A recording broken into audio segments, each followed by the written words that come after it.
Cela ressemblerait presque à un Noël comme les autres. À un détail près, ces enfants ne font pas la fête en famille, mais encadrés par des éducateurs. Tu veux un verre d'eau? Un verre de jus d'orange en attendant? Non. Alors tiens, regarde. Non, j'aime Non? pas. Eh ben alors je garde. Tu veux du coca? Dans ce pavillon, ils sont 10, tous retirés à leur famille sur décision de justice. Ce soir, celui qui fait office de papa, c'est Eric, l'un des 7 travailleurs sociaux du groupe. Mettre tes jouets. Hein? Un rôle sensible quand Noël est dans toutes les têtes. Parce que Noël est un moment très familial. Les camarades parlent de leur famille, parlent des grands-parents, parlent des vacances qu'ils vont passer avec tonton, tata et autres. Mais c'est vrai que des fois, les enfants reviennent avec ça sur eux, quoi. Donc là, pareil, on sort les petits toasts, les petits canapés pour marquer le coup. Foie gras et saumon en entrée comme dans la plupart des familles. Mais ce que les enfants attendent par-dessus tout, ce sont les cadeaux.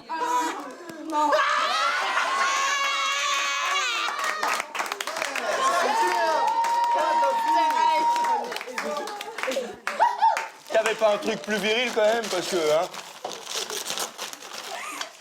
Yes! Ça me manquait! Comme eux en France, 150 000 enfants ont passé Noël sans leurs parents. On les appelait autrefois les enfants de la DAS. Ils sont provisoirement au foyer. Mais pour combien de temps? Nous avons rencontré Mathieu et ses frères, dont la maman ne s'en sort pas. Mais aussi Olympe, qui est ici depuis 6 ans déjà. D'autres encore sont placés en famille d'accueil. C'est ce qu'a vécu Elina pendant 15 ans. Pourquoi ces situations s'éternisent-elles? Comment se construire quand on ne sait pas de quoi demain sera fait? Pourquoi en France, veut-on à tout prix préserver le lien avec les parents biologiques, quitte parfois à faire de ses enfants des délaissés?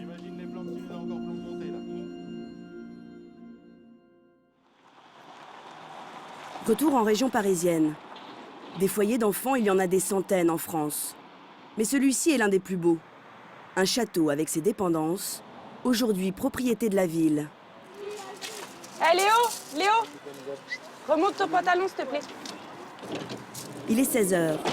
Les premiers enfants rentrent de l'école primaire, toujours conduits par leurs éducateurs.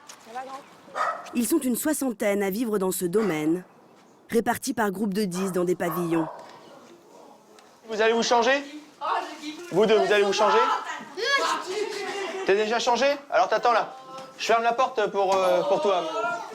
Dans l'unité d'Eric, les filles et les garçons dorment séparément dans des chambres de 2 ou 3. Du lever au coucher, l'éducateur prend soin de ses enfants, comme il les appelle, même si ce ne sont pas les siens. On ne pourra jamais nous empêcher d'avoir un peu d'affection. Même si c'est toujours dit qu'il ne faut pas s'attacher à eux, mais c'est pas de la marchandise. On peut pas s'empêcher d'avoir de l'affection pour ses enfants. En plus, ils ne demandent que ça et ils nous le rendent au centuple.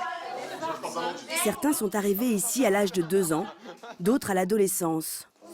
Parents violents, alcooliques ou toxicomanes, tous ont été placés car ils étaient en danger imminent dans leur famille.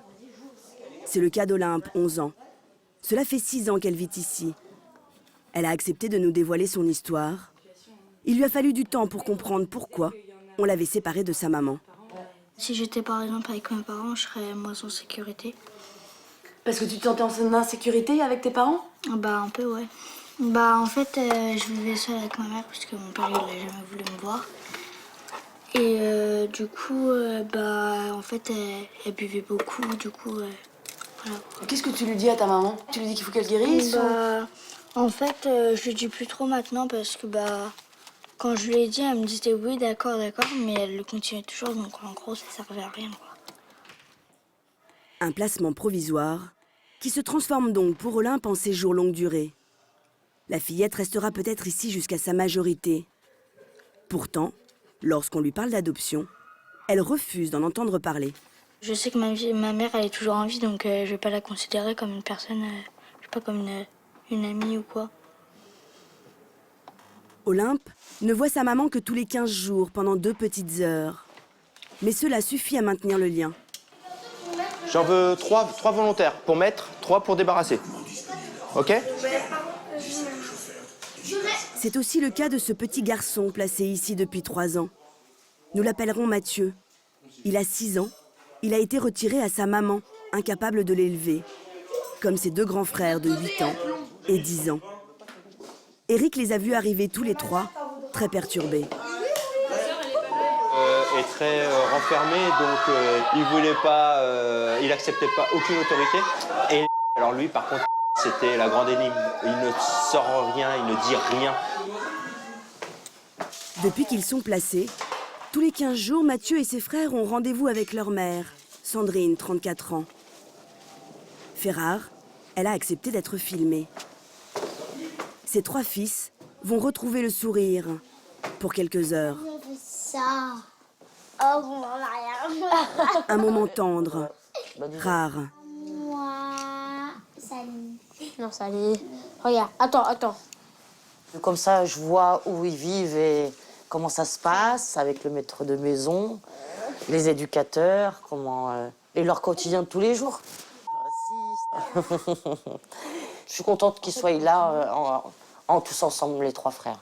Quand ils étaient à la maison, c'était presque la même chose, sauf que c'était avec leur maman. Avant, Sandrine élevait seule ses 3 fils. Mais elle souffre de problèmes d'addiction. Il lui est devenu impossible de s'occuper d'eux. Le placement s'éternise, malgré son désir de retrouver ses enfants. Je souhaite déjà que moi j'aille mieux, parce que c'est pas encore ça. Voilà, donc j'espère encore cette année évoluer dans mes démarches et dans ce que je fais. Voilà. Avoir un emploi, avoir un logement pour pouvoir accueillir mes enfants chez moi. 18h, fin de la visite. Et une nouvelle séparation pour les 3 garçons et leur maman. Bisous, maman. Allez, soyez sages à l'école. Sandrine fait bonne figure, mais pour Mathieu, c'est à nouveau l'attente.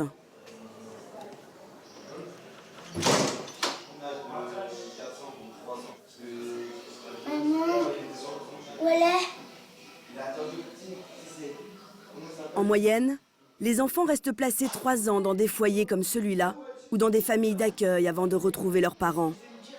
Mais pour certains, cela peut durer beaucoup plus longtemps, au point parfois de leur confisquer leur enfance. Paris 11e arrondissement. C'est ici que vit Elina depuis 2011. Dans ce petit studio en location dont elle est très fière. Étonnamment, à 46 ans, c'est la première fois de sa vie qu'elle a un appartement, rien qu'à elle. C'est la cuisine.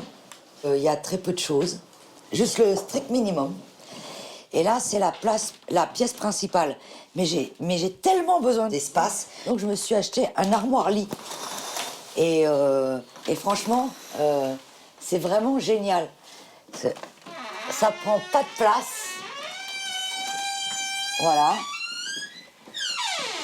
Et voilà. Et en une et deux, je suis couchée. Retirée dès la naissance à sa mère qui souffrait d'une grave maladie psychiatrique, Elina n'a connu que la DAS jusqu'à ses 18 ans.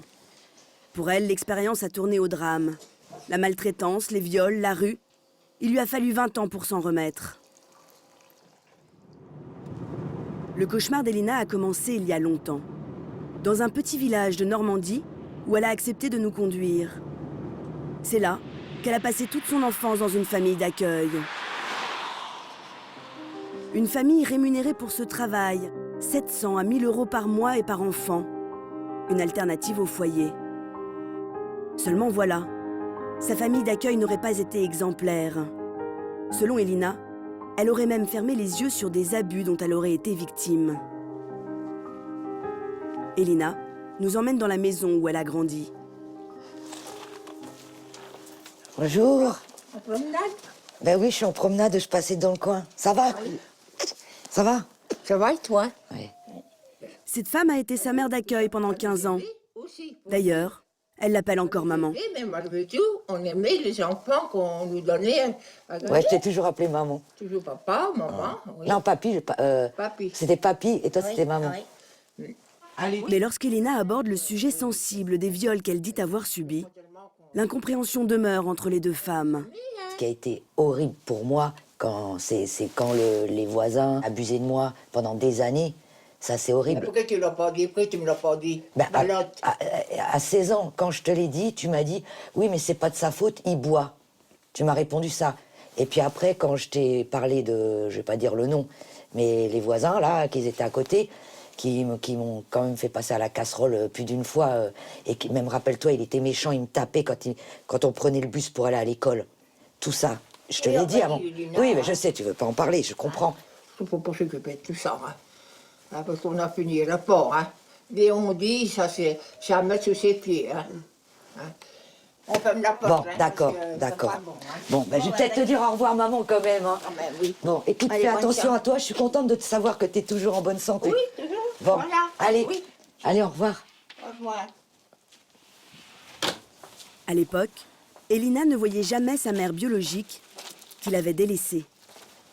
Elle aurait rêvé d'être adoptée comme certains de ses camarades de la DAS. Mais c'était impossible. Sa maman n'était pas déchue de son autorité parentale. C'est vrai que je les enviais, parce que c'était des gens aisés. Et puis après, quand on allait leur rendre visite, je me disais, waouh, qu'est-ce qu'ils sont gentils, ça crie jamais, ils avaient leur chambre, ils faisaient des activités. Voilà, ils vivaient dans un monde qui n'était pas du tout celui de la famille d'accueil où j'étais. Des enfants placés dont les parents sont défaillants et qui, comme Elina, rêveraient d'une vraie famille, il y en a d'autres. Pour eux, il existe une solution encore très peu utilisée. À quelques kilomètres de Rouen, il est 16 h. Sortis du collège, Anita et Philippe sont ce que l'on appelle des parrains. Ils attendent Patrick. Il a 12 ans. En 2009, le couple voulait s'occuper d'un enfant placé. On leur a présenté Patrick, qui était en foyer depuis l'âge de 5 ans. Depuis, le garçon vient chez eux tous les week-ends et pendant les vacances. Là, vous n'avez pas un cours pour ce matin en français? Non, c'était en maths. En maths? Ah oui, sur les équations. Avec ce parrainage, Patrick, Anita et Philippe ont noué des liens très forts. C'est bon, on peut se mettre à table. Non. Allez. Et vous le considérez comme votre fils, Patrick? Oui.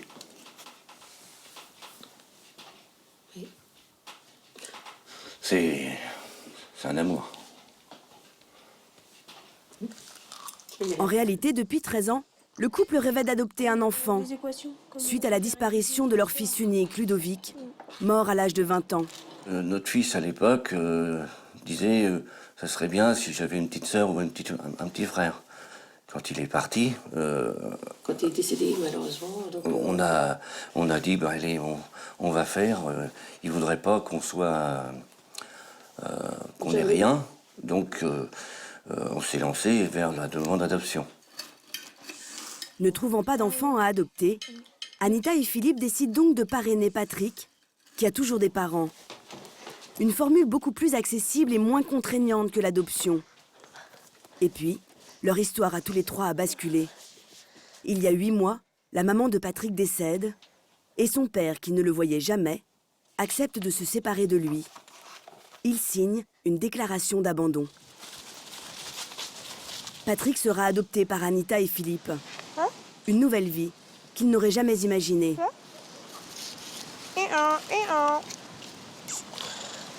C'était une chance inespérée parce qu'on aurait pu le proposer à quelqu'un d'autre, quoi. Et on l'a proposé à moi. Alors moi, je suis heureux maintenant. J'ai eu de la chance que ça tombe sur moi. Je mange pas le grillage.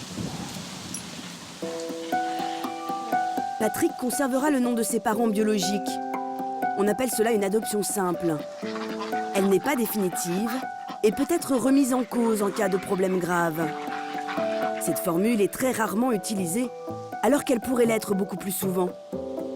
Car on estime qu'il y a actuellement en France 15 000 enfants placés et totalement délaissés par leurs parents.